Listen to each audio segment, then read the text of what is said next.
One day, Earth will whisper its final song to the universe, and no one may be there to hear it. Pause for a moment and let that image settle in. The Earth, this living world of ours, the stage for every triumph and every heartbreak, every birth and every death, may one day fall silent. The oceans will stop their restless breathing, the forests will no longer murmur in the wind, and human voices, our stories, our laughter, our arguments, our songs will vanish into nothing.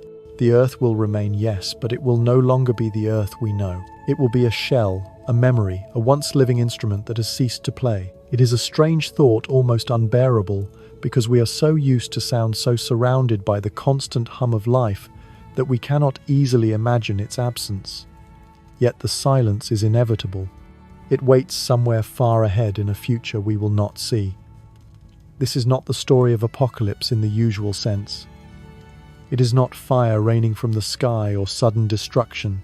Instead, it is the story of silence itself. How it begins, how it spreads, and how it finally claims even the most stubborn echoes of life. Let us step together into that story. Slowly, gently. The story begins not with an explosion, but with silence. Think of Earth as you know it now. A blue jewel suspended in the dark, clothed in white clouds and green forests, turning patiently beneath the warmth of the Sunday. Imagine that jewel suddenly stripped of sound. Imagine flying over mountains and rivers and endless plains and hearing nothing. No wind brushing through the trees, no rustle of wings in the air, no footsteps on the ground, no human voices carried from valley to valley. Only stillness. Why start here with silence? Because silence has always symbolized endings, and endings demand our attention. A silence at the end of a song lingers more deeply in the heart than the melody itself. The pause after the last note, the space between what was and what will never return, this is where we feel the weight of time. If we are to talk about the day Earth becomes lonely, we must first invite ourselves into the silence that defines loneliness. Sound itself is a sign of life. Consider how the world hums around us, even in moments we call quiet. A still morning in the countryside is never truly still. You might hear the whisper of grass bending under dew, the faint trill of insects hidden in the soil, the wings of a bird slicing the air as it rises into the sky. Step into a forest, and the soundscape grows richer. A squirrel scurrying across bark, the creak of branches swaying the murmur of a brook. Sound is life announcing itself. It is movement, breath, activity, energy flowing through matter. Without sound, Earth transforms into something alien. A lonely world is not one without people, it is one without voices. When sound vanishes, what is left is not peace but absence. It is the kind of silence that feels wrong, like stepping into an abandoned home where laughter once lived, or walking through a city square where footsteps once echoed, but now only dust gathers. Silence forces us to confront absence. That is why it unsettles us. We can close our eyes and still see in memory, but when sound disappears, imagination falters. Try to picture a world stripped of its living noises and notice how empty your mind becomes. It is as though the Earth itself vanishes because so much of its identity lies not only in how it looks but in how it sounds. Take a moment now to think of your favorite sound in the natural world. Perhaps it is the crash of waves against the shore, endless and patient. Perhaps it is the chorus of crickets on a warm night or the song of a bird at dawn. Now imagine never hearing it again, not because you have gone deaf, but because the Earth itself has forgotten how to make it.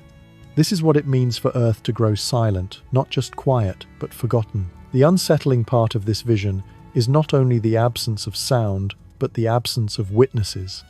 Silence implies that there is no one left to listen. If a forest falls into stillness, and no ears remain to hear the difference, has silence truly occurred? The thought twists the mind into paradox. It reminds us that sound and listener are bound together like breath and lungs. If Earth one day sings no more, the tragedy lies not just in the vanishing of the song, but in the absence of anyone to remember it. Silence is not always frightening, of course. We seek it in moments of meditation, in the hushed awe of cathedrals, in the deep forests where human noise fades away. But the silence of endings is different. It is heavy, irreversible, final. It does not soothe, it erases. And when we imagine Earth itself falling into this silence, we are forced to see it not as eternal and alive, but as temporary, finite, fragile. This doorway of silence opens onto a vast corridor of questions. How could the Earth lose its voice? What fragile systems keep it singing now? And how might they break? Could forests, oceans, and creatures vanish one by one until the great orchestra of life dwindles into a single fading note? What if the human voice, so loud, so restless, so dominant, disappears, leaving only a hollow echo? And beyond even that, what if the Earth itself, the stone and molten heart beneath us, grows cold and unmoving? The doorway is unsettling, yes, but it is also necessary. To explore the day Earth becomes a lonely planet, we must first step into the idea of silence and allow ourselves to feel its weight. We must walk into that abandoned space and listen not for sound, but for its absence. Only then can we understand the fragility of the song that still plays today. So we stand here now, just beyond the threshold, listening to the imagined quiet. It feels strange, doesn't it? To picture the Earth without its voices, without its murmurs, without us. And yet this is where the story begins. Not with fire or chaos, but with a single moment of stillness. But silence does not simply appear. It has causes, it has roots. The Earth is not quiet by nature, it resists silence at every turn. Even in the darkest caves, water drips. Even in the deepest trenches, unseen creatures move. For silence to triumph, something must unravel, something must collapse, something that sustains the sound must fail. To know how Earth might reach this fate, we must look deeper, beyond the surface, quiet into the systems that make sound possible at all. The breath of forests, the heartbeat of oceans, the restless voices of creatures great and small, the trembling of the Earth itself. These are the forces that keep our world alive with sound. Let us step forward through the doorway and explore the first of these fragile systems, the breath of the planet.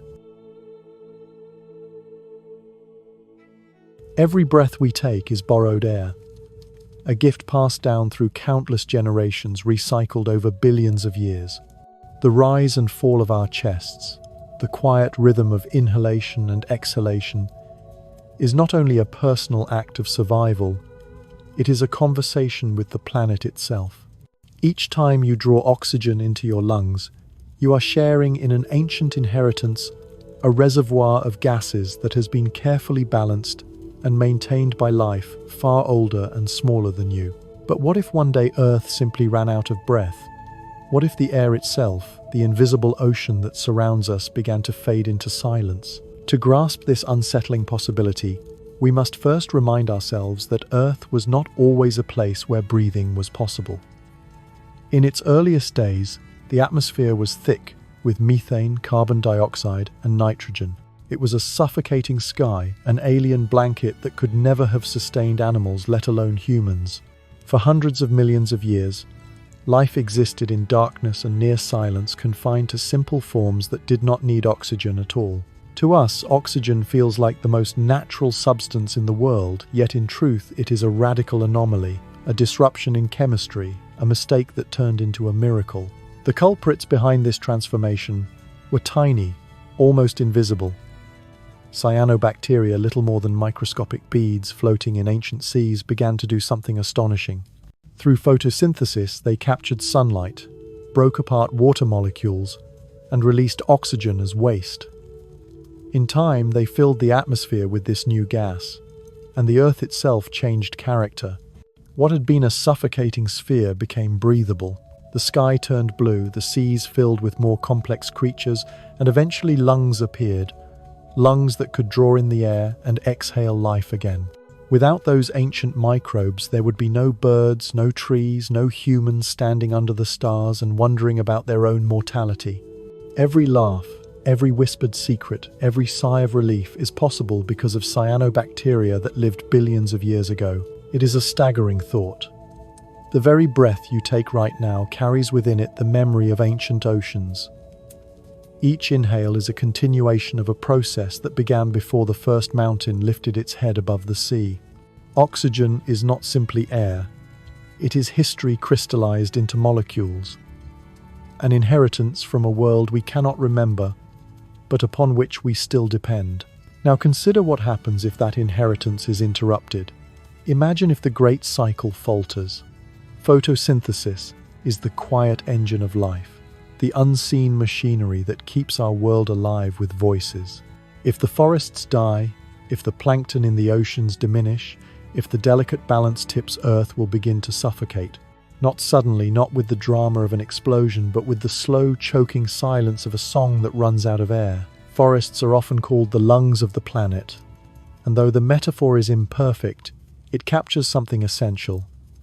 Trees draw in carbon dioxide and release oxygen, weaving a breathable atmosphere through their endless work.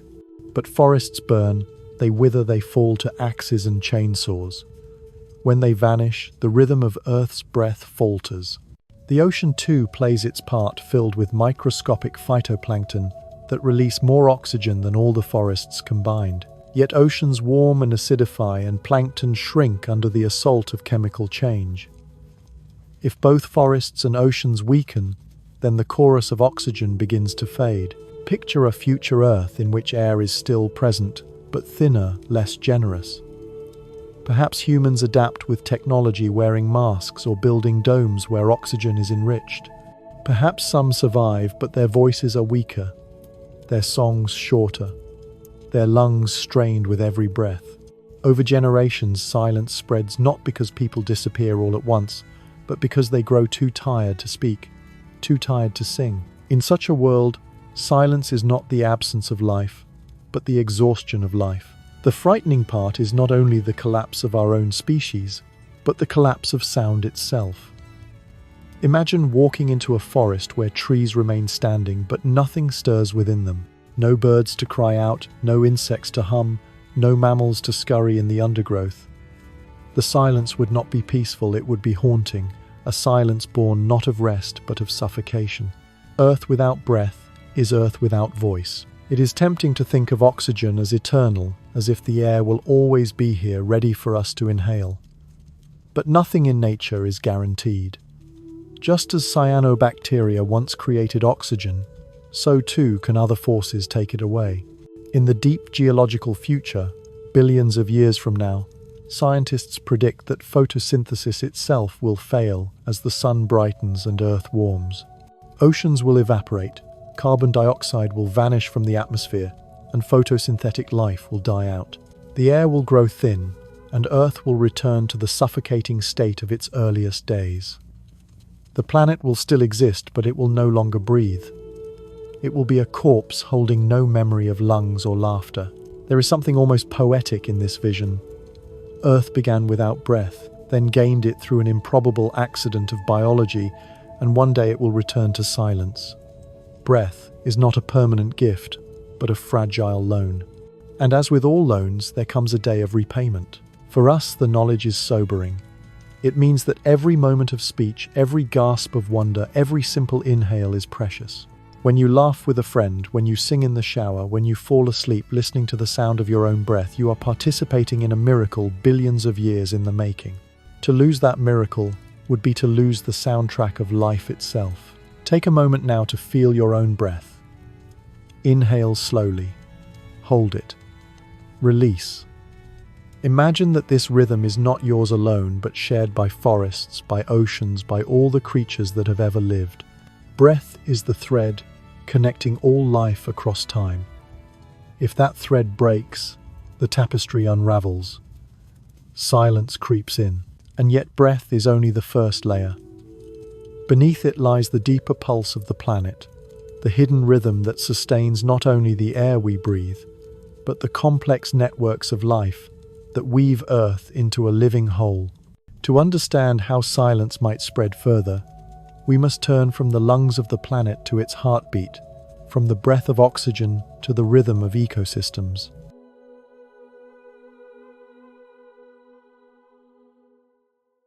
Forests are Earth's lungs, yes, but they are also its memory. They hold stories older than cities, older than language, even older than the oceans as we know them. To walk beneath ancient trees is to step into a library of time where every ring inside every trunk is a page, each page a record of seasons, droughts, storms, and sunlit years. Without forests, the planet forgets how to live. The memory is erased, and the rhythm falters. Imagine the great forests of the world as immense green cathedrals, their branches arching like vaulted ceilings, their floors softened with fallen leaves, their walls humming with the restless movement of birds and insects. In these places, silence does not exist. Every corner is alive with whispers, the scurry of feet, the call of a distant animal, the steady drip of water through moss. A forest is never quiet because it is in every sense alive. Now imagine that cathedral falling into stillness. The branches no longer creak, the birds no longer call the air, no longer carries the earthy perfume of decay and renewal. What remains is not a sanctuary, but a hollow, an echo of what was once alive.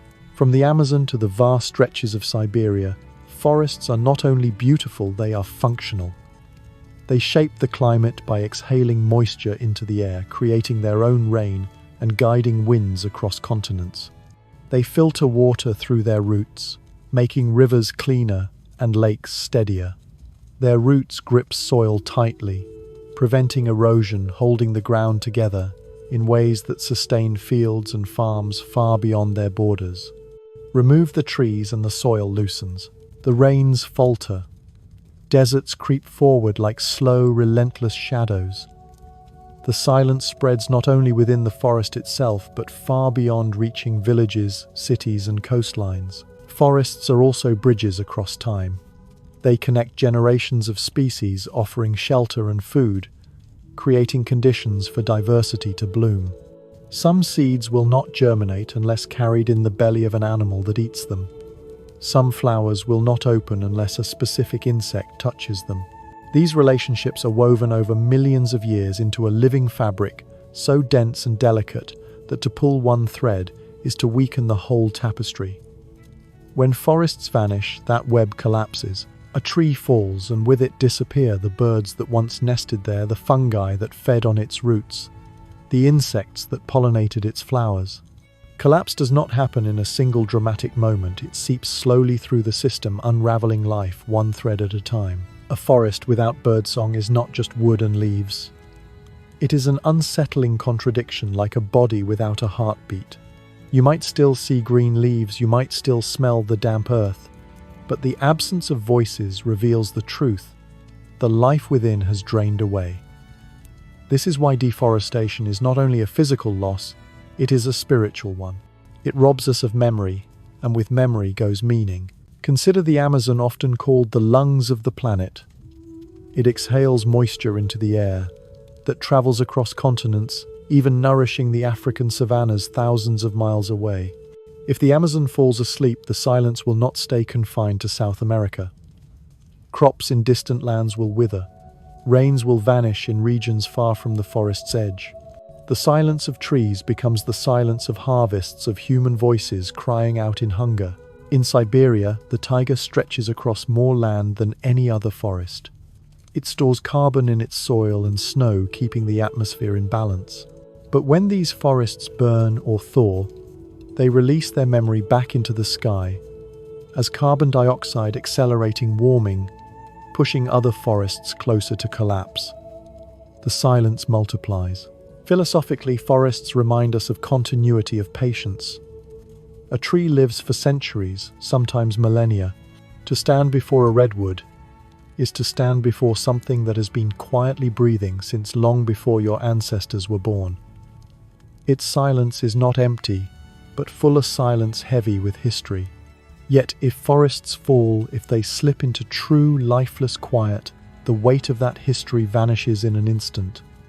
What once took centuries to grow can disappear in days under fire or machines. Take a moment to imagine walking through a forest at dusk. You hear the call of a night bird, the rustle of leaves, the far-off splash of a stream.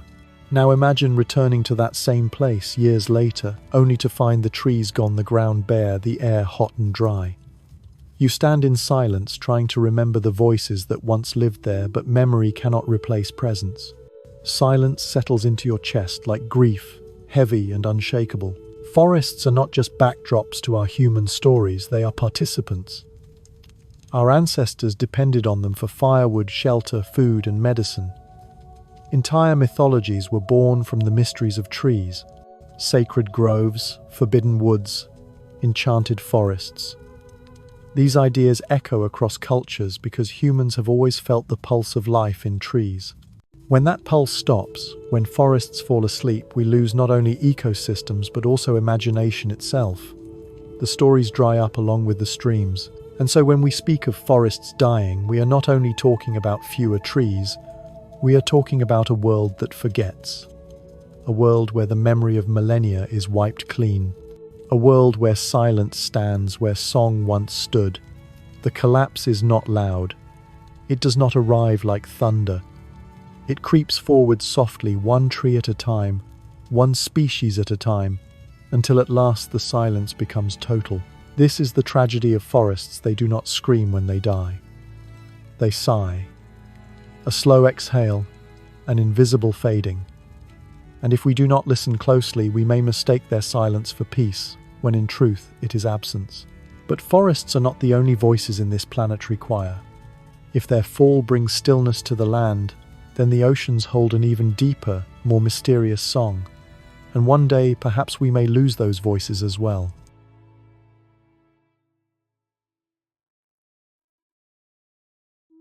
Imagine standing at the edge of the sea.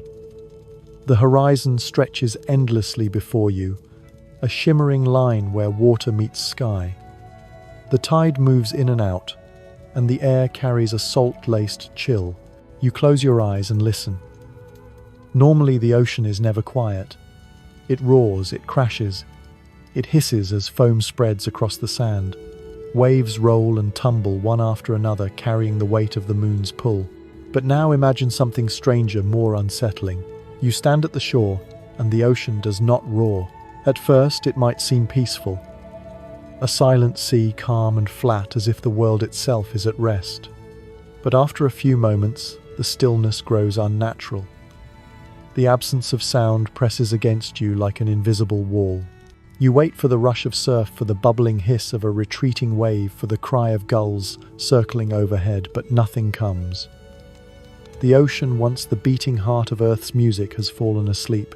It may seem strange to think of the sea as musical, but in truth the ocean is Earth's longest and deepest song.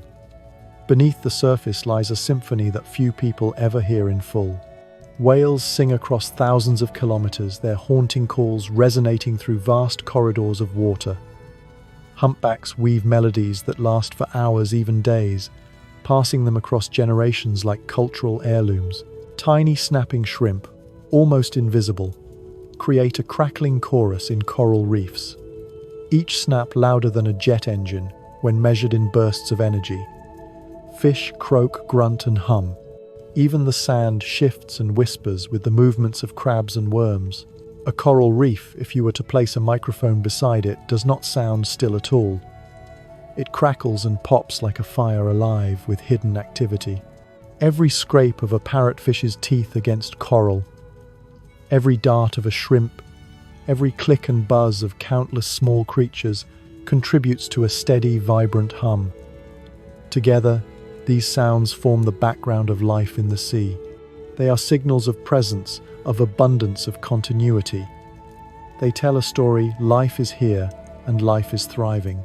But this song is fragile, and already it is beginning to fade. Warming waters bleach coral reefs, stripping them of the tiny algae that give them color and energy. Without those algae, corals turn ghostly white, then crumble. Acidification, caused by oceans absorbing more and more carbon dioxide from the atmosphere, dissolves the shells of plankton and mollusks, eroding the very foundation of the marine food chain. As reefs die, the crackling chorus falls silent. Fish vanish, shrimp disappear, and the reef becomes not a song, but an echo hollow and lifeless. Whales, too, are vulnerable. Their songs travel through deep, cold waters, but as ships and submarines fill the oceans with noise, the melodies are drowned out. Some whales struggle to find mates because their calls can no longer travel the distances they once did.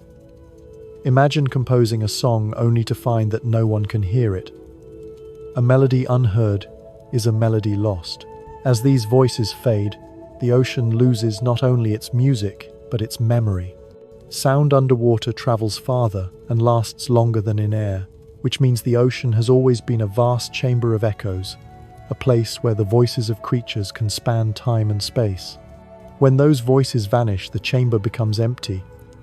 The silence is not only physical, it is existential. Earth without an oceanic song is a planet half-muted, stripped of its depth and resonance. Think of the scale of this silence. Oceans cover more than 70% of the Earth's surface. They are the great lungs, the great regulators, the womb of life itself. If silence spreads across them, then silence spreads across half the world. Imagine looking at the map of Earth and painting half of it, grey, stripped of song, stripped of memory. The loss is almost too vast to comprehend. There is also a haunting irony. The ocean gave birth to life, and in many ways it gave birth to sound itself. The first stirrings of communication, the first pulses and vibrations likely arose in water long before land animals learned to sing or speak. To lose the ocean's song is not just to lose the present, it is to lose the origin, the birthplace of all voices. And yet the silence of oceans is not always sudden. It begins quietly with small absences. Fewer fish calls in certain bays. A reef that no longer crackles as loudly as it once did. A migration path where whales sing less often or not at all. The silence creeps in softly, and unless we listen closely, we may not notice until the chorus is gone entirely. Like a symphony where one instrument stops, then another, until at last the orchestra remains on stage but does not play. Pause for a moment and imagine the ocean at night. The stars shine above and below them lies an endless darkness. You cannot see what is there, but you can feel it. In that darkness, there has always been sound, unseen choirs singing to one another across the depths. Now imagine all of it falling still, the ocean turning into a vast mute void. The stars above may still sparkle, but below Earth's greatest voice is gone. When the ocean grows, still Earth loses its deepest choir. This is not merely a loss of beauty. It is a loss of balance, a loss of life itself. Silence spreads across half the planet, and in that silence lies a warning. When the sea can no longer sing, the Earth itself is close to suffocating. And if the oceans with their timeless voices fall silent, and if the forests with their rustling leaves and ancient memories collapse into stillness, then what of us? The noisiest species of all the ones who filled the air with laughter, with machinery, with music, with endless words. What becomes of our voices when the world itself no longer carries sound?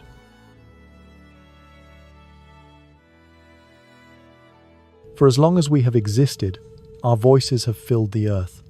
They have echoed through valleys and canyons, carried over oceans and drifted across crowded city streets. Words, laughter, cries, songs, chants, speeches, all of them have marked our presence in ways that no other species has matched. We are noisy beings, and in that noise we have built our identities, our cultures, and our histories. But no matter how much we shout into the air, our voices are temporary. Think of the first human voice, tens of thousands of years ago, breaking the silence of a prehistoric night. Perhaps it was a warning cry against a predator, or perhaps it was a lullaby sung to a child by the fire. That voice is gone now, unrecorded, irretrievable.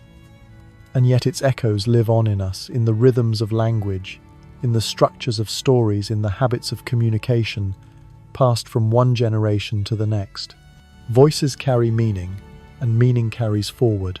But meaning is fragile, and one day so too may it vanish. Civilizations collapse, languages die, Entire cultures that once filled the air with their voices fall silent, leaving behind stone walls, fragments of pottery, scattered bones.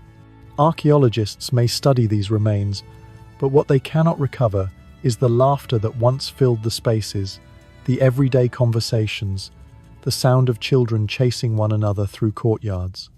A ruin is silent not only because people are gone, but because their voices cannot be replayed. Consider the great languages that no longer exist. Akkadian, once the language of Mesopotamian empires, is silent, now studied only by specialists who puzzle over inscriptions. The Mayan cities, once bustling with shouts and songs, stand in the forest, their voices smothered by vines.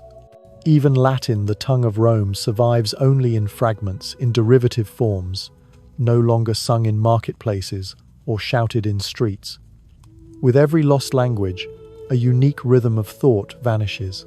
Imagine the silence left behind by thousands of tongues that once wove their meanings into the air. And this process is not only ancient. Even today, languages vanish at a startling pace. Entire communities, sometimes no larger than a few hundred people, lose their last fluent speaker. And with that final death, an entire world of stories disappears. The silence that follows is deeper than we often realize. It is not just the absence of words, it is the absence of a worldview of jokes and songs and prayers that no longer exist anywhere in the universe. Now imagine the silence if humanity itself were to disappear. Our cities would crumble, our machines would rust, our satellites would fall, but most devastating of all, our voices would fade from the air. There would be no words left to tell the story of what happened, no language left to carry memory forward. Earth would become quiet, not just in sound, but in meaning. This distinction is important. Silence in forests or oceans is heartbreaking because it signals the loss of life. But silence after humanity is different. It signals the loss of stories of consciousness, of reflection itself.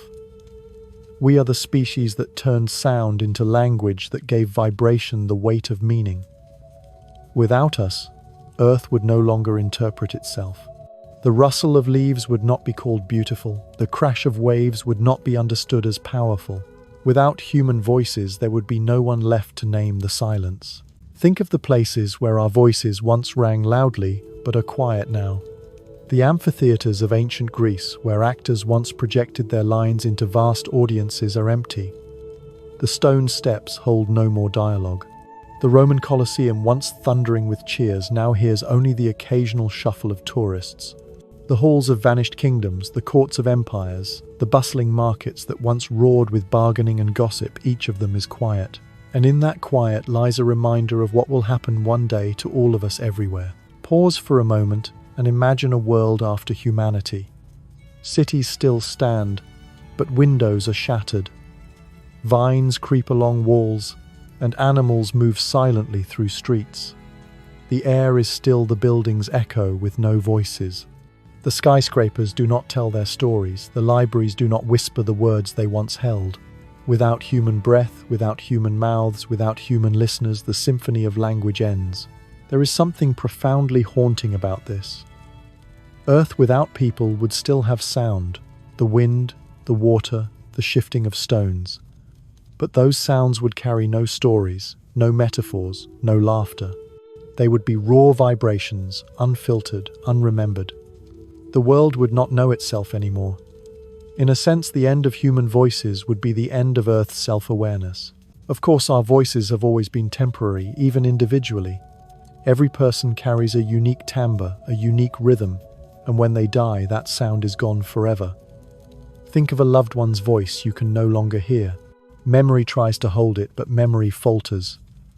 You can recall the words, perhaps even the pitch, but the texture is gone. Voices are fragile, slipping through time like smoke through fingers. Now expand that grief to the scale of an entire species, and you begin to sense the depth of silence that would follow our end. Yet there is also something oddly peaceful in this vision. Perhaps Earth would welcome the stillness after the relentless chatter of humanity, after centuries of noise and machines and arguments shouted across airwaves. Perhaps the silence would be healing, a deep rest after a long, loud performance. We cannot know. Silence is both grief and peace, both absence and relief. And here lies the paradox. Our voices have shaped the earth profoundly, and yet they are among the most fragile things it holds. A ruin may endure for thousands of years, but the laughter that once filled it vanishes instantly. We may leave behind artifacts, recordings, even digital archives floating in the cloud, but without living voices to interpret them, to breathe meaning into them, they are inert. A voice cannot truly be stored, it must be spoken, it must be heard. Without both, silence wins. So let us reflect for a moment. Humanity, with all its noise, may one day fall still. If we vanish, Earth will lose not just a species, but its most persistent storyteller. Without us, silence will no longer be an interlude in the symphony of life. It will be the final note. And yet, even without people, even without animals, the planet itself continues to move. The ground shifts, mountains rise and crumble, volcanoes roar, rivers carve through stone, Earth itself makes sounds. But will it always? That is the question we must ask as we step forward into the next chapter of silence. The Earth has always spoken, though not in words. Its voice is deeper, older, stranger. Sometimes it comes as a long, low rumble beneath the ground, a sound that vibrates through stone and bone alike. Sometimes it erupts in fire, a volcanic roar that shakes the sky. Other times it comes suddenly as an earthquake, splitting cities apart, cracking open streets, making mountains shift in their sleep. To live on Earth is to live with this constant murmur, this reminder that beneath the soil, something restless turns and stirs. And yet the day will come when even this voice falls quiet. The planet itself groans, but one day even the groans will fade into silence. The Earth is alive in more ways than we often admit. Not in the sense of consciousness, but in the restless movement of its body. Its skin is divided into great plates, drifting slowly over a sea of molten rock colliding, splitting apart, reshaping continents and oceans. Without this ceaseless movement, mountains would never have risen, oceans would never have deepened, volcanoes would never have built the soil that supports forests and fields. Our very breath, our very existence, is tied to a planet that trembles and shifts. To imagine Earth without tectonic movement is to imagine a body without a heartbeat. It is to see a planet frozen, no longer shaping itself, no longer renewing its surfaces. For billions of years, Earth's molten core has churned with energy, creating magnetic fields that protect us from cosmic winds, driving the currents that shape our climate, and fueling the fires that sculpt the land. This inner heat is a signature of youth, a sign that the planet is still alive within. But nothing stays hot forever. Even Earth, with all its vastness, is slowly cooling. Its inner fire, born from the chaos of its birth, is not infinite. Already the rate of geological activity has slowed compared to its ancient past. The early Earth was wild, with oceans of magma and skies filled with ash, a world where continents formed and broke apart in violent cycles. Over time, the planet settled, its rhythms slowed, its chaos softened into a kind of balance. But this balance too will not last. Billions of years from now, the molten heart of Earth will solidify. Its core will cool, its mantle will harden, and tectonic plates will grind to a stop. Volcanoes will go extinct. Earthquakes will fade. Mountains will no longer rise. The planet will no longer be a body in motion, but a stone drifting through space, quiet and inert. When that day comes, the silence will be more profound than any we have yet imagined. For geological silence is not just the absence of sound, but the absence of renewal. Without plate tectonics, the carbon cycle will end. Carbon dioxide will not be drawn into the Earth and recycled. It will build up or vanish in ways the planet cannot balance. The atmosphere will change, the oceans will wither, and the surface will grow still. Life, if it still exists, will have little to cling to. Take a moment to think about this. Every earthquake, every volcanic eruption, every trembling of the ground that terrifies us in the moment is also a sign that the Earth is still alive. The danger we feel is inseparable from the vitality of the planet itself. The The silence we might wish for in times of disaster would, in the long span of cosmic history, be the silence of death. There are worlds out there that remind us of this fate. Look at Mars. Once long ago, it too was alive with geological activity. Volcanoes taller than Everest rose from its surface. Lava once flowed, and the planet may even have had rivers, lakes, perhaps oceans. But Mars cooled. Its heart went silent. Today, its volcanoes are extinct, its surface frozen, its tectonic plates locked forever in place. The red planet is a graveyard of fire, a silence that tells the story of a world that once breathed but does no longer. Or look to the moon. It too once stirred with volcanic life, its surface reshaped by flows of molten rock. Today, it is a quiet stone, its craters unchanging, its face frozen in silence. Every time we look at the moon, we are gazing into Earth's possible future, a reminder of what happens when a planet's inner fire finally goes out. When Earth becomes geologically silent, it will no longer be alive in any meaningful sense. Life is bound to change, to movement, to renewal. Without earthquakes, without volcanoes, without the restless shifting of continents, Earth will no longer be the dynamic, self-renewing world it has always been. It will be reduced to a husk, a relic of what once was drifting around its star in quiet orbit. There is something profoundly unsettling in this thought. Humanity has always built myths around the idea of Earth as a mother, a living being that nurtures and shelters us. To imagine her body going cold, her breath stilled, her voice silenced, is to imagine an orphaned world. The forests may already have fallen, the oceans grown still, the voices of humanity vanished, but with the Earth's trembling gone too, there would be no reminder that life ever flourished here. Silence would spread from the surface to the very heart of the planet. And yet in another sense, this silence is natural. It is the fate of worlds. Planets are born in fire, live in motion, and die in stillness. Earth has been fortunate, perhaps uniquely so, to have lived so long with its restless energy. That energy gave rise to us, to our voices, to the possibility of reflection. And though it will one day fade, its echoes will remain in the landscapes it has built in the mountains that stand even as they erode in the continents whose shapes tell the story of ancient collisions. Silence may take away the voice, but the memory of sound lingers in the shape of stone. And here we reach a turning point. For as Earth grows quiet, there is another silence waiting beyond it, one not born of rock but of fire. Because even if Earth were to freeze into stillness, it would still circle, the sun still drift in its orbit, still be lit by its star. But what happens when that star itself begins to fade? What happens when the sun, the source of all life and sound on Earth, reaches its own ending? To answer that question, we must look away from Earth's trembling body and lift our gaze to the sky. The story of silence is not only a planetary one, it is a stellar one. The sun has always been a presence so constant that it feels eternal. It rises every morning blazing across the sky and falls every evening in a blaze of colors.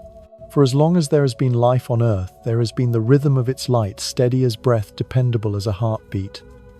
Plants reach for it, oceans glitter beneath it, animals stir and sleep by its command. The sun is more than just a star, it is the great clock that has measured every second of Earth's story. But even clocks run down, even hearts stop beating. The sun is not eternal. It only seems so because our lives, even the span of our species, are brief compared to its lifetime. In truth, the sun is a burning engine with fuel that will one day be spent. Its silence will come, not tomorrow, not 1,000 years from now, but in billions of years. Yet that does not make it less certain. Right now, the sun is in what astronomers call the main sequence of its life. It burns hydrogen at its core, fusing atoms into helium, releasing energy that radiates outward, bathing the solar system in light and warmth. This phase has lasted for billions of years already, and will continue for billions more. But hydrogen, the simplest and most abundant element, is finite, and once the sun exhausts the supply at its core, it will change. It will grow old, As its fuel dwindles, the sun will swell. Slowly at first, then with terrifying speed, it will expand outward into a red giant. Its surface will grow cooler, but its reach will increase until it swallows Mercury, then Venus, and perhaps even Earth. Oceans will boil away, forests will ignite, and the atmosphere will be stripped into space. The Earth will become an ember beneath a dying flame, scorched and unrecognizable. The silence we imagined in forests and oceans will be nothing compared to the silence of a world consumed by fire. And yet the red giant sun is not eternal either. After burning furiously for millions of years in its bloated state, it too will falter. It will shed its outer layers, casting them into the cosmos in delicate clouds of glowing gas. For a brief moment, the sky will shimmer with the beauty of a planetary nebula, a farewell gesture from a star that once nurtured life. But what remains will be smaller, colder, and quieter. At the heart of that nebula will be a white dwarf no larger than Earth itself, but unimaginably dense. This remnant will glow faintly not from new fire, but from the lingering heat of what once was. Over trillions of years it will cool, fading from white to red to black, until it becomes a cold, silent stone in the dark. A black dwarf. A star that no longer shines. A clock that no longer ticks. Take a moment to let this image settle. The sun, which has watched over every forest, every ocean, every heartbeat, will one day fall silent. The light that once sparked the first green shoots from barren rock, that warmed the backs of ancient reptiles, that guided sailors across the sea, will no longer shine. Its silence will be more profound than any silence we have yet considered, because it will not just end Earth's music, but the stage upon which that music was played. There is a strange tenderness in this thought. Stars are born, they live, they die. The sun is not unique in this. Every star you see in the night sky, every glittering point, is a story in progress.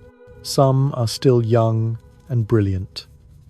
Some are old and fading.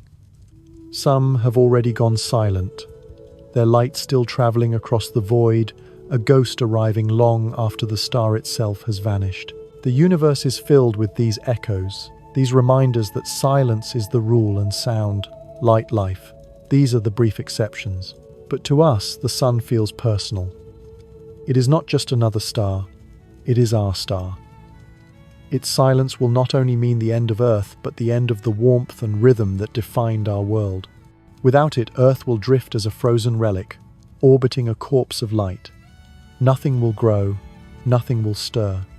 The silence will be absolute, a silence of not just absence, but impossibility. And yet this silence carries meaning too, for it reminds us that the beauty of Earth's present moment is borrowed, fragile, and temporary. We live in a golden age, not of human history but of cosmic history, when the sun burns steadily, when Earth trembles with life, when forests breathe and oceans sing. This is not permanent. It is a fleeting harmony, a song being played once and never again. In myths across the world, the sun has always been more than light. It has been a god, a guardian, a giver of life. Ancient civilizations built temples to greet it at dawn, aligned their stones to mark its solstices, wove their rituals around its path across the sky. They too must have sensed in some deep way that the sun was more than just a star. It was a heartbeat, a voice, the great presence that made all other voices possible. To imagine its silence is to imagine the end not just of life, but of meaning. Still, silence is not always an ending. It is also a transformation. When the sun grows old and fades, its elements will scatter.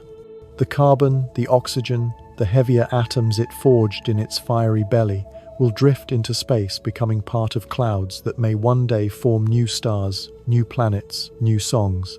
Our sun's death will not erase its story, but weave it into the larger story of the cosmos. Its silence will be one verse in a song that never truly ends. And perhaps in some faraway place under the light of a new star born from the ashes of our own, there will be life again. Creatures who do not know the sun as we do, who have never seen its dawn or felt its warmth, but who still inherit its gift in some distant, untraceable way. The silence of our sun may be the opening of another's voice. But for Earth, for us, that silence is final. When the sun's heart goes dark, Earth is forever cold. And yet this is not only Earth's fate. It is the fate of all stars, all planets, all worlds. The silence of the sun is not an exception but a rule, which brings us to a deeper truth. Perhaps silence is not simply the end of things. Perhaps silence is the law of the cosmos itself, and every sound, every song, every spark of life is only a brief defiance.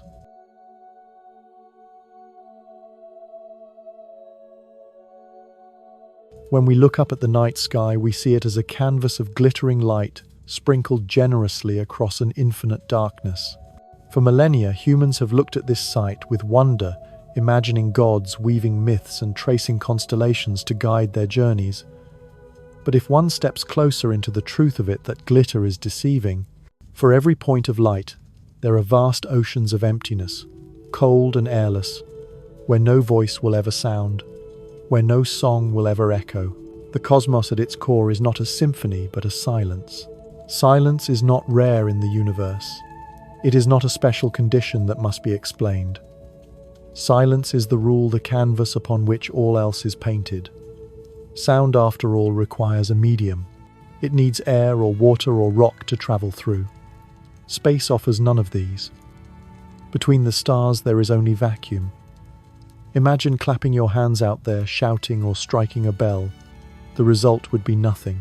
The vibrations would die inside your own body, never reaching beyond. Even the most violent events in the cosmos, the collision of black holes, the collapse of giant stars, produce no sound in the way we understand it. They ripple the fabric of space-time itself, yes, but to the ear it would be silence. This is what makes Earth unusual. It is a planet drenched in sound, because it is drenched in air, in water, in forests, in creatures that stir and sing. It is, in a sense, one of the very few exceptions to the rule. If Earth grows silent one day, it is not breaking the pattern of the cosmos. It is merely returning to it. Take, for instance, the lives and deaths of stars. We already know that our own sun will one day swell into a red giant, then collapse into a white dwarf and fade into blackness. But this is not an isolated fate. Stars across the universe live and die in countless ways, most of them violent, all of them transient. A massive star might end its life in a supernova, outshining entire galaxies for a brief time. But when the light fades, what remains is silence. A neutron star spinning in the dark, or a black hole pulling everything inward, swallowing matter and energy without ever making a sound. These remnants are not tragic exceptions. They are the natural outcomes of stellar life. Galaxies too have their life cycles. In the early universe, galaxies formed rapidly, glowing with furious bursts of star birth. But over billions of years, the fuel runs out. Star formation slows. One by one, the brilliant young stars die off, leaving behind only the dim embers of ancient suns. Some galaxies, like so-called red and dead galaxies, are already cemeteries filled only with old stars fading slowly with no new ones to replace them. Imagine a city where every light bulb burns out one by one until the whole city lies dark. That is the future of all galaxies. That is the direction of the universe itself. And then there are the black holes, the strangest tombstones of all. Born from the collapse of massive stars or from the merging of galaxies, black holes do not simply exist, they consume. They swallow matter, dust, gas, stars, even light itself. And yet for all their hunger, they make no sound. To fall into one is to disappear without a whisper into an abyss that gives nothing back but silence. Black holes may seem terrifying, but they are in truth the ultimate expression of the cosmos's indifference. They are places where even information is lost, where the universe itself forgets what once was. Step back far enough, and one begins to see the universe not as a stage filled with music, but as a vast graveyard. Stars are born, stars die, galaxies fade, and the silence only deepens. In time, scientists predict there will be no more new stars at all. The gas clouds that feed them will be spent. Black holes will evaporate. Even matter itself perhaps may decay into nothing but radiation. The universe will not end with a bang, but with a long sigh into silence. The heat death where nothing stirs, nothing burns, and nothing sings. It is almost unbearable to imagine. We live in a moment where the universe still glitters, where galaxies still shine, where stars still burn, where Earth still hums with sound. But we live inside a brief exception. Most of cosmic time is not like this. The universe began in silence, with particles colliding in chaos before sound could even exist. And the universe will end in silence, with every echo extinguished. We are caught in a small golden middle between the silence that came before and the silence that waits after. And here lies the unsettling truth. Earth's loneliness is not unique. It may feel shocking to imagine forests without birds, oceans without whales, skies without human voices. But from the perspective of the cosmos, this is nothing unusual. Earth, as noisy as it is now, is the anomaly. Its silence, when it comes, will only make it ordinary again. There is, however, another side to this graveyard metaphor.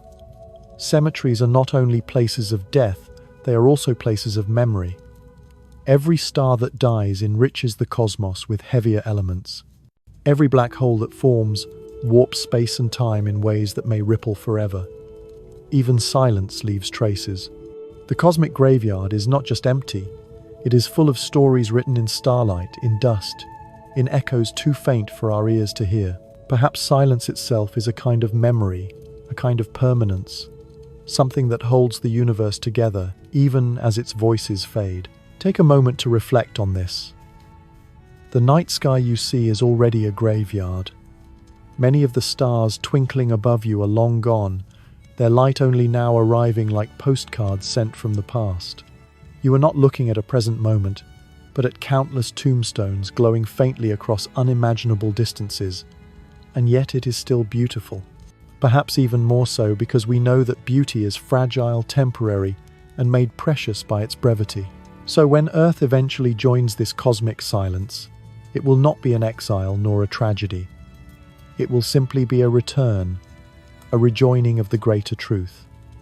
Silence was here long before us, and silence will remain long after. Our songs, our laughter, our whispers are only borrowed time. And yet, this raises a deeper question, one that cannot be avoided. If silence is everywhere, if the universe is truly a graveyard, why is Earth not already quiet? Why did life rise up at all? Why do forests sing? Why do oceans roar? Why do humans tell stories into the night? If silence is the rule, what miracle made this exception possible?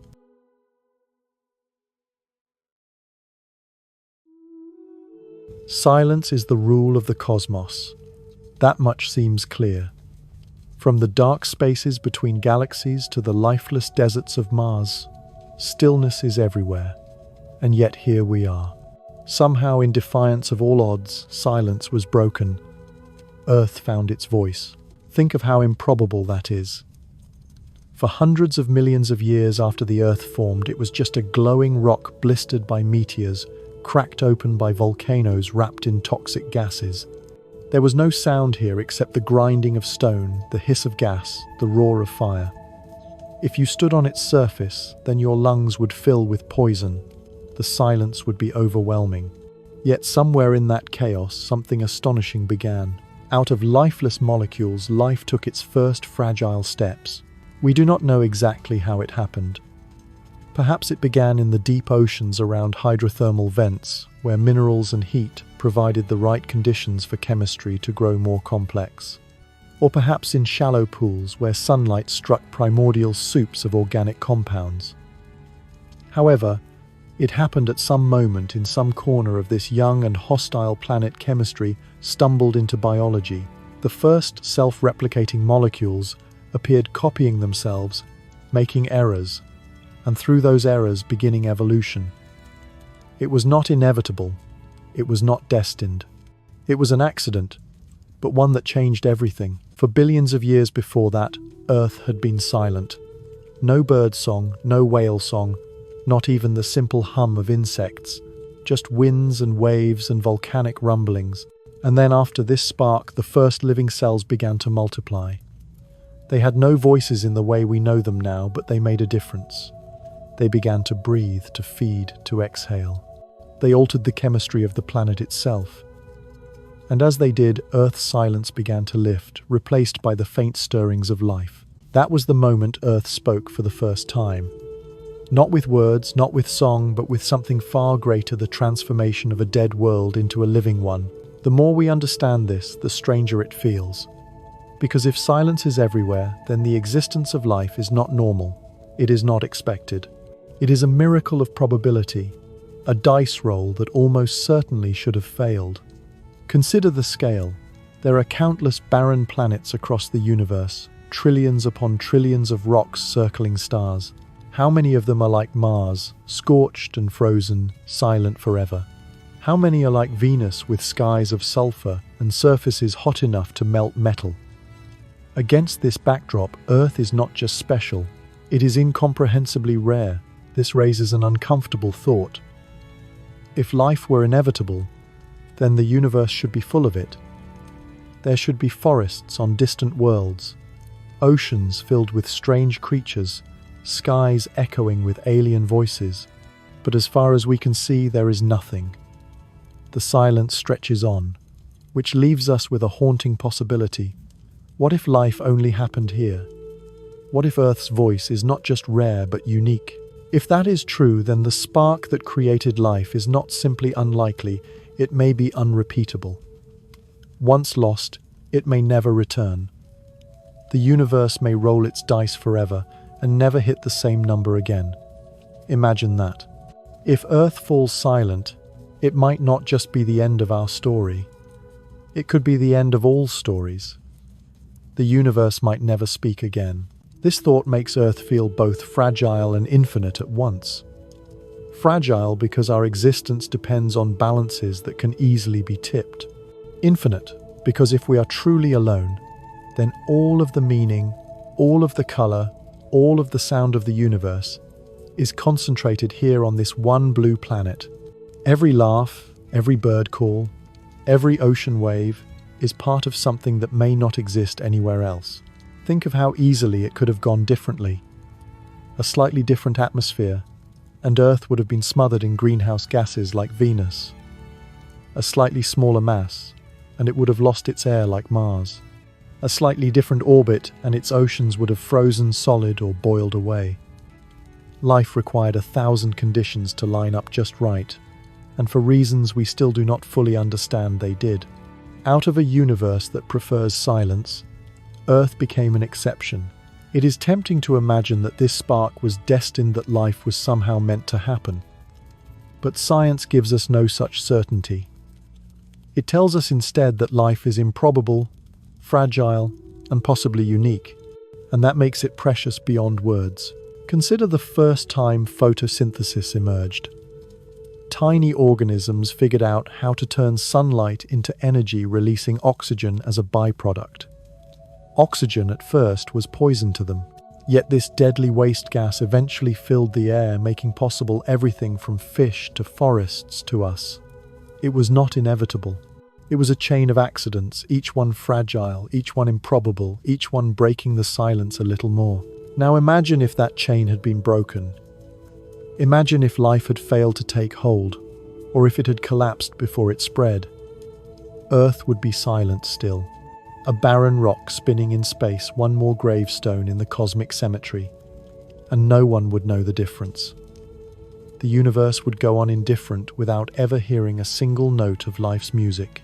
This is what makes the spark so haunting, because it did happen. Somehow, against silence, against odds, Earth sang. But there is no promise it will happen again. If life vanishes, if forests fall silent, if oceans grow still, then the universe may lose its only voice. Forever. And perhaps this is why our existence feels both terrifying and sacred. We are not just part of the story of life. We are its current caretakers. The spark did not end with those first cells. It continues through us. Every word we speak, every song we sing, every story we tell is an extension of that first improbable defiance of silence. We are living proof that the cosmos can be more than empty space. But the question remains one that refuses to leave us. If silence is the norm, and life is so unlikely, then why did it happen at all? Why here? And not on any of the countless other worlds? Why did silence break in this one corner of the cosmos? This mystery lingers a whisper against the vastness, and it leads us into an even deeper puzzle. Because if Earth is not alone, if there are other sparks, other exceptions hidden among the stars, then where are they? Why can we not hear them? If the universe is so vast, why do we hear nothing from the stars? It is one of the oldest and most haunting questions we can ask. When we look up at the night sky, we see billions of stars. Around many of those stars orbit planets, and among those planets surely some must resemble Earth. The odds seem overwhelming. With so many worlds, how could life not exist elsewhere? How could there not be other forests, other oceans, other voices? And yet when we listen, the universe does not answer. There are no greetings, no whispers, no signals, only the steady hum of background radiation, the faint echo of the Big Bang itself. It is as though we are standing in a vast crowd shouting into the void and no one calls back. This puzzle has a name, the Fermi paradox. It asks very simply, if life is likely, then where is everyone? By our calculations, there should be countless civilizations. Some of them should be far older than us, far more advanced with technologies capable of spanning the stars. If even one of them had developed the means to travel or to broadcast across galaxies, we should have found them by now. But we have not. We hear nothing. The silence stretches on. Some have suggested that perhaps we are not listening long enough. After all, radio waves have only been used by humanity for just over a century. Our first faint broadcasts are still traveling outward, just barely reaching nearby stars. Compared to the age of the universe, 100 years is nothing. Maybe the signals of other civilizations are still crossing unimaginable distances not yet arriving. Or perhaps they already passed us by echoing through the cosmos millions of years before humans even existed, while Earth was still only forests and oceans. Others suggest that perhaps we are listening in the wrong way. Maybe alien civilizations do not use radio at all. Maybe they communicate in methods we cannot detect or in frequencies we have not thought to scan. Perhaps their voices are woven into the very fabric of physics beyond our comprehension. The silence we hear might not be true silence, but simply our inability to understand. And yet there is another darker possibility. Perhaps the silence is not because no one is speaking. Perhaps it is because no one lasts long enough to be heard. Civilizations may rise, build, and flourish, only to fall silent before they can send their voices into the stars. They may collapse under their own weight, undone by war, by famine, by climate, by the very forces that nearly undo us. If that is true, then the silence of the cosmos is not just empty space. It is a warning. Think of how fragile we are. Our species has existed for only a few 100,000 years, a blink compared to the life of the Earth. Civilization itself, with cities and writing and history, is only a few thousand years old. The radio signals we send our first attempt at speaking to the universe are only a century old. We have barely begun to learn how to talk, and already we face threats that could end our voice. Rising seas, dwindling resources, weapons of unimaginable power. If civilizations elsewhere face the same challenges, it is easy to imagine why the universe is silent. They may burn too brightly and too briefly to be heard. The silence then becomes terrifyingly personal, because perhaps it is not just their story, it may be ours. Perhaps Earth's future is written in that silence. Perhaps our laughter, our music, our languages, all of it will one day vanish, swallowed by the same fate that silenced others before us. The universe might be full of civilizations that tried to speak only to vanish into extinction before their words could travel far.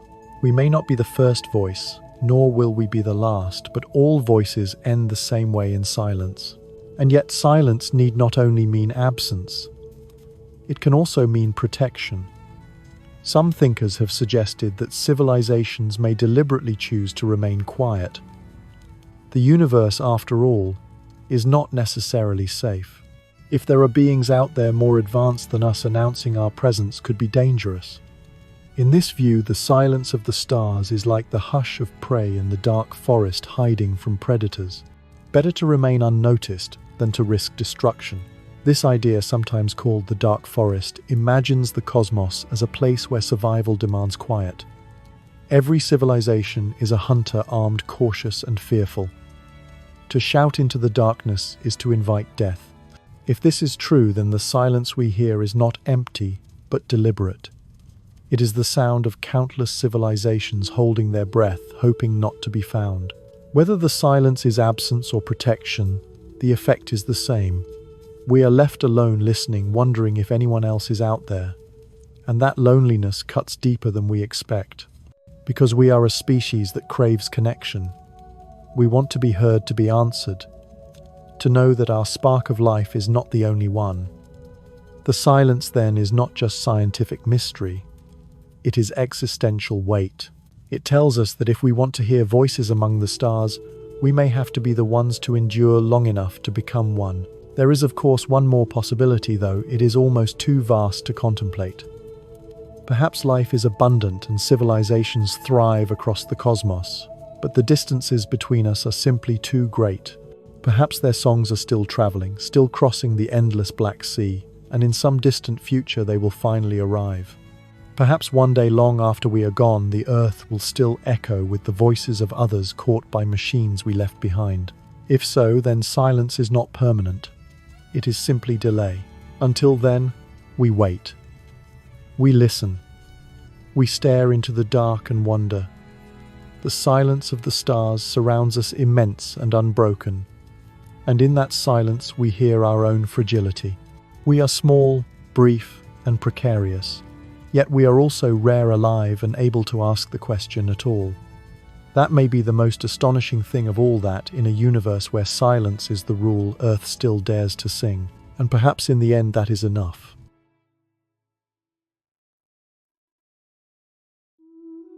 On Earth, this truth is ancient. In the forests, the grasslands, the oceans, those who survive are not always the fastest or the strongest or even the cleverest. They are the ones who know when to disappear. The mouse that freezes at the shadow of an owl. The fawn that lies still among the reeds. The insect that mimics the color of bark, all of them live because they do not speak. To make a sound is to risk being found, and to be found is often to die. Predators listen for noise. A snap of a twig, the ripple of water, the faintest call in the night, these are signals that give away a position. The forest is filled with listeners, each ear tuned to the vibrations of survival. The quiet ones, the hidden ones, endure. It is not courage that keeps them alive, but silence. And if this is true on Earth, might it not also be true in the universe? Imagine the cosmos as a vast and endless wilderness. We look into it with our telescopes as if peering into the trees at night, searching for a flicker of movement. We call out with radio waves, messages etched into the darkness, hoping for an answer. But what if the silence we hear is not emptiness at all? What if it is caution? Perhaps civilizations exist scattered across the stars, but they do not speak because they are afraid of being noticed. They know what lurks in the dark, or at least they suspect it. And so they stay quiet, listening, waiting, surviving. This idea is chilling because it forces us to consider the possibility that Earth's silence is not an accident but a shield. We may be wrapped in the same hush that keeps prey alive in a forest full of predators. Perhaps there are voices out there, thousands, millions even, but they whisper only to themselves. They do not send signals across the stars. They do not light the cosmic sky with beacons. They sit in the dark, hidden, because to do otherwise is to risk drawing the gaze of something stronger, something hungrier, something that does not need to introduce itself before it devours. The question then is not why we hear nothing, but why we would expect to. Why should anyone announce themselves in a universe that may not be safe? When we imagine alien life, we often imagine it as curious, benevolent, eager to meet us. But perhaps that is a projection of our own longing. Nature rarely rewards openness. More often it punishes it. It is unsettling to think that silence may be protection, because it suggests we might be breaking it. Every broadcast we send, Every signal that escapes into space is a declaration. We are here. We exist. We are not hiding. To us it feels like progress, like reaching out a hand into the void. But perhaps to the rest of the cosmos it is reckless, even suicidal. If others know the rules of the dark forest, then we are the naive wanderers, shouting into the trees unaware of what might be listening. And yet to remain silent forever feels unbearable. Humanity is a noisy species. From the beginning we have filled the air with our voices, our laughter, our arguments, our music. Silence is not natural to us. We are restless, eager to connect, desperate to be heard. To demand that we stay quiet, to wait in the dark without speaking, goes against something deep in our nature. We want to leave a trace, to reach beyond ourselves, to know we are not alone. The shield of silence may protect us, but it also isolates us. It keeps us alive, but at what cost? This paradox has no easy answer. To speak is dangerous. To remain silent is unbearable. So we linger between the two, unsure which path leads to survival. Perhaps the universe has already decided. Perhaps those who spoke were erased long ago, and all that remain are the quiet ones hiding, enduring. If that is true, then Earth's silence may be a kind of inheritance, the same hush that has carried countless others through the ages. We may not know what it protects us from, but we benefit from it all the same. A final protective whisper surrounding us like a shield. There is something almost comforting in this thought, unsettling though it may be, because it suggests that we are not alone in our caution. Others too may be listening, waiting, afraid. The silence then becomes not emptiness, but a shared understanding. A chorus of voices not raised, but restrained, each choosing quiet over risk. It is a kind of solidarity, invisible, yet real. We are together in our caution, bound by the unspoken rule of survival. And yet shields do not last forever. On Earth, silence saves the fawn for a time, but eventually it must stand and walk. The mouse that freezes must still search for food. No creature can remain hidden forever. Silence is not life itself. It is a pause, a defense, a temporary cloak. So too with civilizations. Even if silence protects us, it cannot protect us from everything. Time itself is the greatest predator, and silence cannot hide us from its teeth. Stars burn out, planets, cool galaxies drift apart. Even if no voice in the universe ever rises above a whisper, the silence of entropy will claim everything in the end. Which leads us back to the question we cannot escape. If silence saves us only for a time, what do we do with that time? Do we spend it hiding, preserved a little longer, but never daring to speak? Or do we break the hush, risk the dangers, and leave our voice in the cosmos, even if only for a moment? Perhaps the answer is not either, but both. Silence as a shield, but not forever. A time for listening, a time for patience, and then when we are ready, a time to speak. Not recklessly, not naively, but with intention, with strength, with the knowledge that silence gave us the chance to prepare. Because in the end, silence may protect us, but it does not define us. What defines us is the choice of when to break it. And that choice, fragile and dangerous though it may be, is what makes our voice matter at all.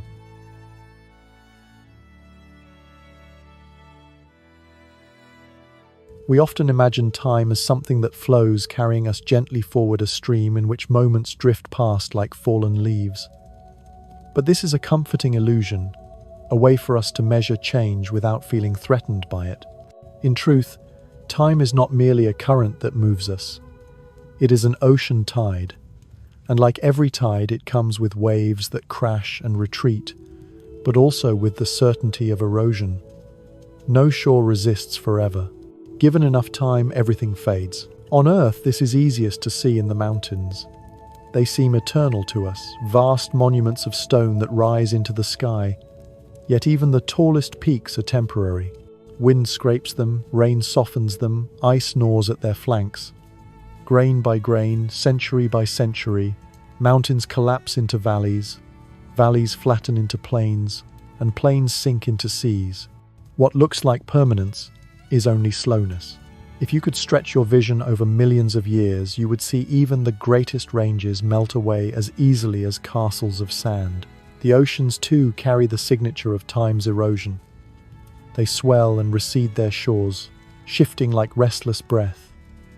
Whole continents drown and then emerge again. Yet even seas are not eternal.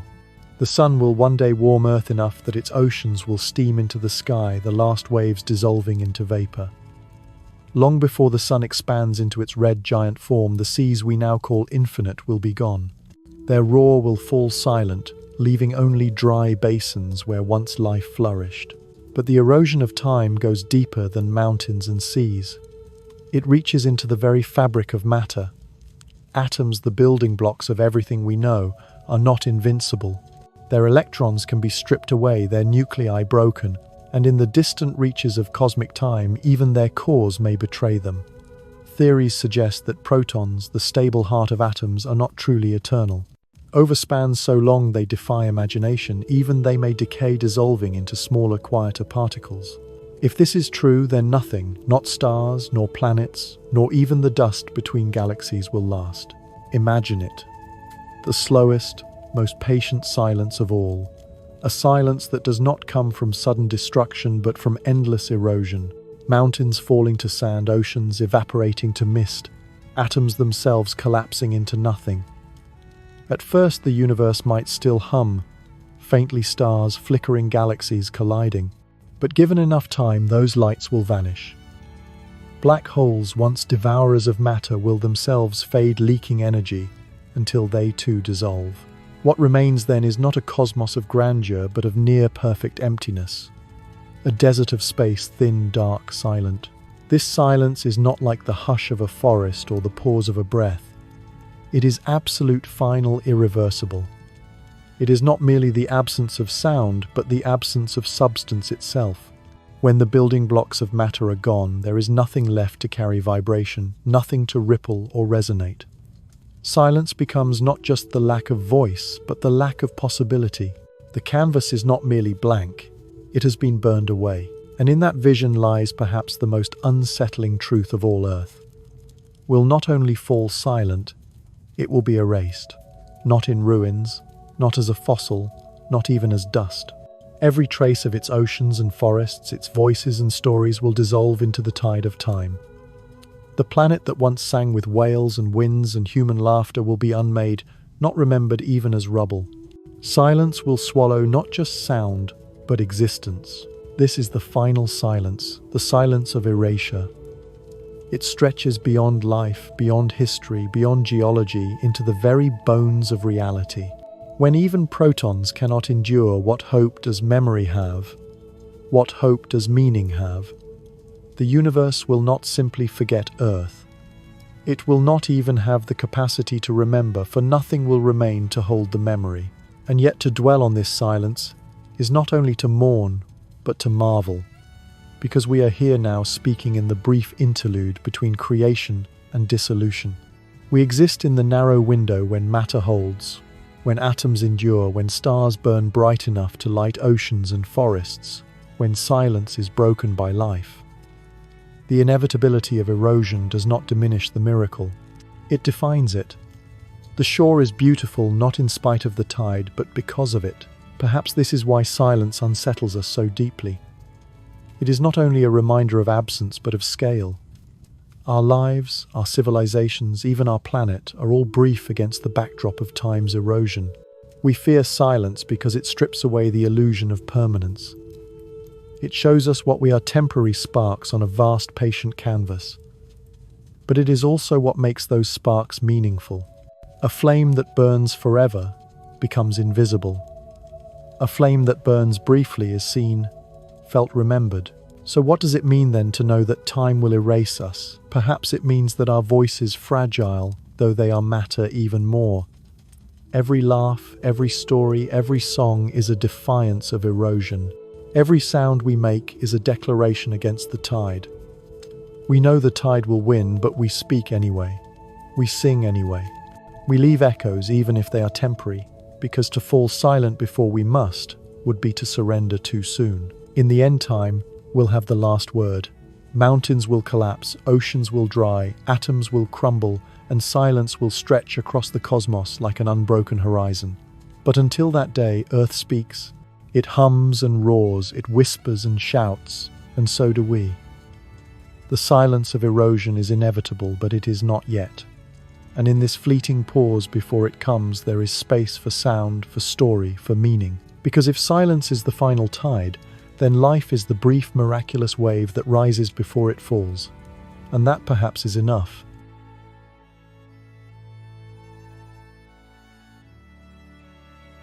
We have spoken of silence as an end, as if one day the universe will press a final finger to its lips and every voice will vanish into nothing. Yet perhaps silence is never perfect. Perhaps echoes linger.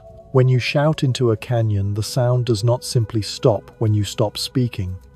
It bounces, weakens, stretches, and then slips away, fading into something that feels like silence, but is not quite the same.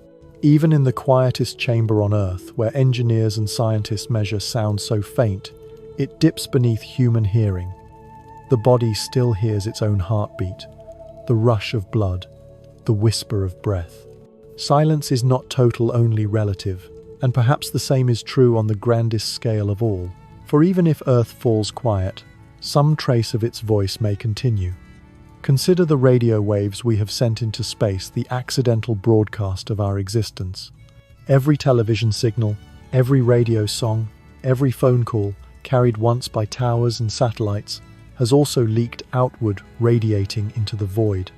These signals are faint, astonishingly faint, so much so that even if an alien civilization pointed their telescopes at us, they might never detect them. Yet faint does not mean gone. They travel still, crossing light years, spreading thinner and weaker, but never entirely erased. Somewhere in the cold blackness, our voices drift.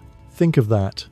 Long after Earth itself is silent, long after forests vanish and oceans boil away, long after humanity forgets how to speak or even ceases to exist, fragments of our chatter may continue on, scattered across the galaxy.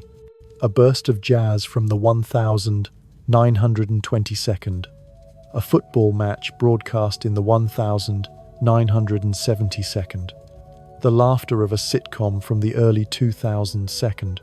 These moments, banal and ordinary to us, might be the only shards of human life that survive into deep time. The Earth may one day fall into the sun, but somewhere far away the memory of its noise is still flying outward. And echoes need not be made of radio. They can be carved into stone, pressed into soil, or etched into the fossils of ancient life. Long after our skyscrapers collapse and our cities crumble, bones will remain buried deep where erosion cannot easily touch them. Insects will leave impressions in rock, just as they always have tiny outlines preserved like signatures. Coral reefs will fossilize into vast limestone cliffs, even as living reefs die. If other beings ever wander here billions of years hence, they may still find those shapes faint whispers of what once was. Even scars themselves can be echoes. The crater in Arizona, where a meteor struck 5,000 years ago, tells a story without words, a frozen record of violence. The scars of our species will be no different. The tunnels we cut through mountains, the mines we hollowed, the layers of plastic and concrete we have left in the Earth's crust, these are echoes too. A strange civilization finding our planet in some distant age would not need to hear our voices to know we had spoken. They would see our handwriting in the very bones of the Earth. And so perhaps the universe is never truly silent. Stars die, but their light continues to travel. Galaxies collide, but their shapes are smeared across the heavens for billions of years. The past is always whispering into the present, its echoes crossing gulfs of space and oceans of time. What we call silence may only be the quietest possible echo, one so faint that only patience, only vastness can hear it. There is a kind of comfort in this idea. We are brief, yes, but not entirely erased. We are fragile, yes, but our voices linger in ways we cannot control. A lullaby sung to a child drifts outward. A casual word spoken on the radio travels forever. The turning of a wheel or the striking of a hammer ripples invisibly into the cosmos. It is humbling to think that the universe carries our noise, whether or not it cares to remember. But echoes are also distortions. They are never as clear as the original sound. The further they travel, the more they fade, the more they stretch. If an alien civilization ever did encounter our radio signals, they would not hear our music or voices as we do. They would hear faint, static, scrambled fragments, garbled tones, a song turned into a riddle. Our echoes are not history, they are artifacts, clues without clarity. They reveal us but only as shadows, yet shadows may be enough. If silence is the great canvas, then echoes are its brushstrokes. They remind us that even endings are not clean, that nothing vanishes absolutely. The universe forgets slowly, reluctantly, leaving fragments in its wake. Perhaps the earth will one day dissolve into dust, but echoes of its story may drift long after, just as the starlight we see tonight comes from suns already dead. What we experience as light is in fact memory. Perhaps silence itself is never pure because memory always lingers. There is a paradox here though, a haunting one. If everything leaves echoes, then we are surrounded by them already. Every patch of sky is filled with ancient light, every stone on earth holds the memory of pressure and fire, every fossil whispers of creatures that no longer walk. We live inside an ocean of echoes, most too faint for us to hear. Our present is already crowded with the ghosts of the past, not in superstition but in physics. Silence is only what we fail to detect. So maybe Earth will never truly be silent. Its oceans may vanish, its forests may crumble, its voices may fade, but something will remain. A fossil here, a crater there, a signal still traveling, a ruin buried. And even when matter itself dissolves, perhaps some quantum echo will persist, written in the background fabric of the cosmos. If energy cannot be destroyed, then neither can memory, not completely. The whispers may grow so faint that no ear, no mind, no instrument can ever recover them. But faint is not the same as nothing, and if faint is all that remains, perhaps faint is enough. To exist once is to echo forever, even if no one hears. This is the strange hope buried inside the thought of silence. That endings are not absolute, that every act, every sound, every breath contributes to a wave that never entirely disappears. We may not control how it travels, we may not decide how it is heard, but we send it anyway. We live, therefore we echo. And if echoes remain, maybe silence is not the end at all. Maybe silence is only transformation, the turning of voices into shadows of stories, into fossils of songs, into static drifting between stars. Silence may not be death, but a different way of remembering. The earth may fall quiet, but its memory, like faint starlight, may drift outward forever. When we think of silence, we often picture emptiness, a void where nothing stirs and nothing breathes. Yet silence is rarely so barren. Silence is not absence, but a frame. It is the pause that allows meaning to rise. Monks sit in silence, not because they have nothing to say, but because silence speaks in its own voice, a voice quieter, deeper, and harder to ignore. Musicians linger in silence between notes, not to leave their songs unfinished, but to make the notes resound all the more powerfully. In silence, the heart of sound is revealed. So perhaps we are wrong to see Earth's eventual quiet as a tragedy. Perhaps silence is not the end of the song, but its completion. The rest that gives shape to melody. The space in which resonance lingers. For what is music without silence? What is speech without pause? Without silence, everything collapses into a ceaseless, meaningless roar. It is silence that sculpts sound into something we can hear, recognize, and hold. Imagine then the history of our planet as a vast composition. In the opening measures, silence dominated a prelude before the instruments arrived. The earth cooled the seas, formed the air, thickened. It was a silent stage waiting for the first tentative notes. Then came the spark of life, fragile yet insistent, and the music began, a soft, uncertain hum of bacteria and algae. Their whispers too faint for ears, but still there. Over billions of years, the song grew louder, more complex. Forests, rustled oceans, roared birds, sang humans, shouted their stories to the sky. Civilization built a crescendo, a surge of voices weaving together into something immense. And yet, like all songs, it could not remain in crescendo forever. No composition sustains endless rising. There must be a slowing, a softening, a decrescendo into quiet. To think of Earth's final silence as tragedy is to misunderstand the nature of the song. Silence was always part of it. The beginning was silence. The end is silence. The music in between was only ever possible because silence exists to cradle it. Perhaps this is the poetry of silence, that it makes sound precious. The cry of a newborn is powerful because it bursts into a room that was silent before. The wind through leaves matters because it breaks the stillness of the forest. The spoken word lingers because of the quiet that follows it. Our lives are short and our voices fragile, but they glow precisely because they are not endless. To imagine Earth as a lonely planet, silenced forever in the vastness of space, is sad. But to imagine it as one note struck and fading carried across an infinite song is beautiful. For the cosmos is not a performance with an audience, not a concert hall with an ending applause. It is more like a field where sounds rise, echo, and fall. Some songs end quickly, others stretch on, but all are part of a greater music. Earth is one instrument in that orchestra, one melody among countless others. Its silence does not mean the music has ended. It only means the melody has played its part. Think of a symphony. Each instrument enters and leaves in its time. A violin may carry a theme then rest.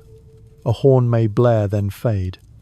The music does not collapse when one stops. It grows, changes, and flows on. Earth's song is no different. It began in whispers of chemistry, swelled into forests and wails and human voices, and will one day sink back into stillness. That stillness is not failure. It is the rest written in the score. There is even a deeper poetry in silence, one that bends toward meaning rather than loss. In silence, we learn to listen. In silence, we remember. What makes a story powerful is not its endless continuation, but the fact that it ends.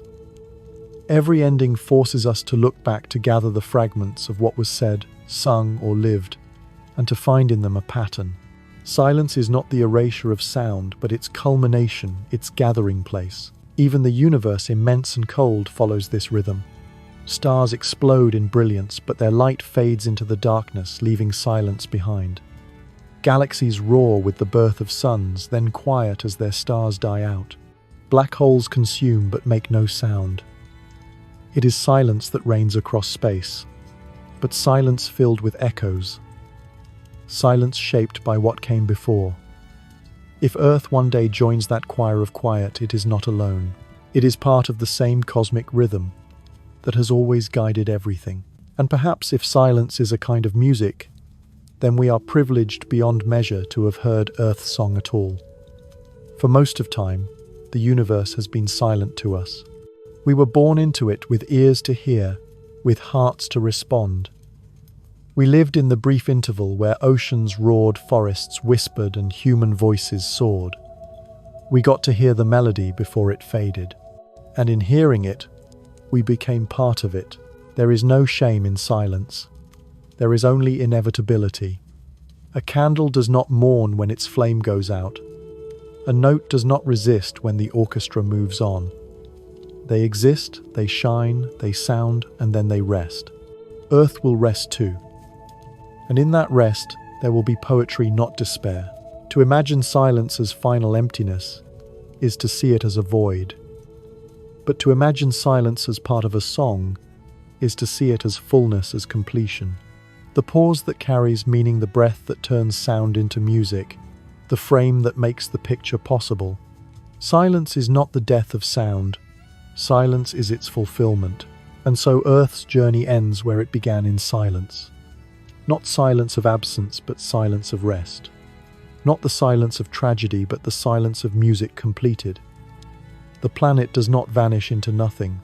It joins the greater score, one note fading into infinity, forever part of the cosmic symphony. If you listen closely, not with ears, but with imagination, you may hear it even now. the sound of earth fading gently, beautifully into silence that is not empty, but full of meaning. A final note that does not end the song but belongs to it.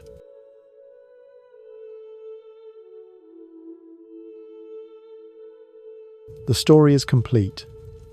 It does not end with fire or flood or some final crescendo of chaos.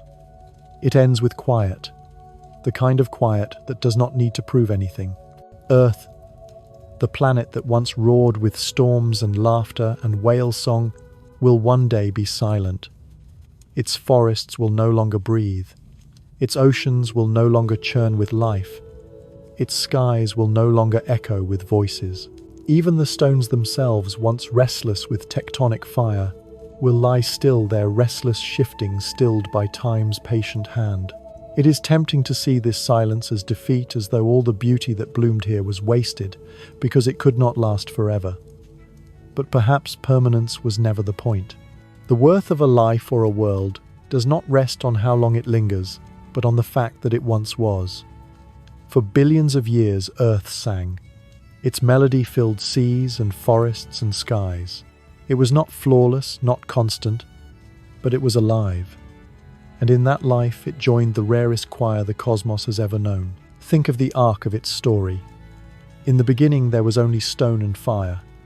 The planet was raw and molten, young and voiceless, a husk adrift in a void that did not notice. Then, against all probability, something stirred.